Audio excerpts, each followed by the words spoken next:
And Nikki, as you can imagine, a lot of emotion inside of council chambers tonight, not just from the people who spoke during public comment, but from the council members themselves.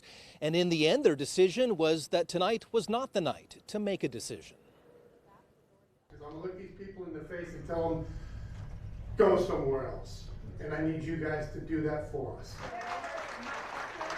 A packed house at the Elk Grove City Council meeting tonight. Many here speaking against an affordable housing project on this strip of land in Old Town Elk Grove. Jackie Perez owns Jackie's Flowers right next to where the proposed apartments would go. Perez says she is against the housing project as well as a proposed temporary homeless shelter feet away. For her, it's a safety issue. We go outside multiple times to put things in the walk-in cooler or the storage units.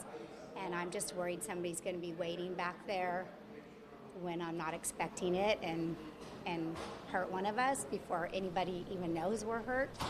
So we're very worried about our safety, and we just don't think it's fair. In 2022, the Elk Grove City Council voted against the apartment's location along this stretch of Elk Grove Boulevard. Later that year, the city was sued by the project's developer. Then this past May, Elk Grove was sued by Attorney General Rob Bonta. Tonight, city council members taking up the topic again of what is called the Oak Rose apartment project. The project is slated to have 67 units with some office spaces in that building. Bill Myers is one of the few in support of the project at tonight's meeting. People are more important than property.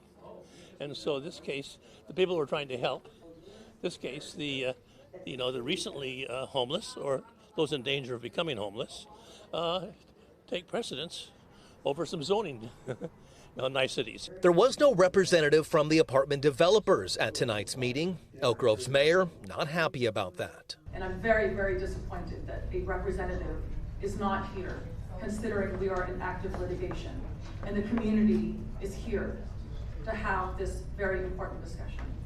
So the discussion and the vote on this topic continued until October the 11th as the sprinklers go off right behind us. As you just heard at the very end of that story, the mayor of Elk Grove says she wants to hear from at least a representative of this company before they ultimately make a decision. In Elk Grove, covering local news that matters, I'm Eric Rucker, Fox 40 News.